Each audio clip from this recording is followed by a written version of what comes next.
आपण पाहत आहात स्वराज्य न्यूज. सत्य हेच जे तुमच्या समोर.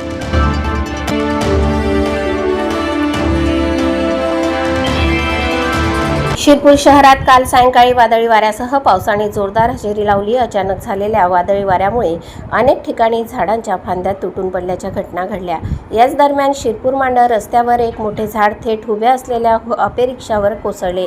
या घटनेत रिक्षाचे मोठ्या प्रमाणात नुकसान झाले आहे. सदर अपे रिक्षा करवंद येथील सुखलाल पारधी यांच्या मालकीची असल्याची माहिती मिळाली आहे. झाड कोसळल्याने रिक्षाचा पुढील भाग आणि छताचे नुकसान झाले. घटना घडली त्यावेळी रिक्षामध्ये कोणीही नसल्याने मोठी दुर्घटना टळली. सुदैवाने या घटनेत कोणतीही जीवितहानी झालेली नाही. वादळी वाऱ्याचा वेग इतका होता की परिसरातील नागरिकांमध्ये काही काळ भीतीचे वातावरण होते.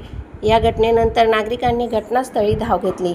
झाड हटविण्याचे काम स्थानिकांच्या मदतीने सुरू करण्यात आले. दरम्यान शिरपूर शहर व परिसरात पावसामुळे वातावरणात गारवा निर्माण झाला असला तरी वादळी वाऱ्यामुळे काही ठिकाणी नुकसान झाल्याच्या घटना समोर येत आहेत. हवामान विभागानेही नागरिकांना सतर्क राहण्याचे आवाहन केले आहे. वादळी वाऱ्याच्या या तडाख्यात रिक्षाचे नुकसान झाले असले तरी कोणतीही जीवितहानी न झाल्याने सर्वांनी सुटकेचा निश्वास सोडला आहे. प्रतिनिधी जितेंद्र पाटील आणि वृत्तनिवेदिका सीमा पाटीलसह स्वराज्य न्यूज शिरपूर.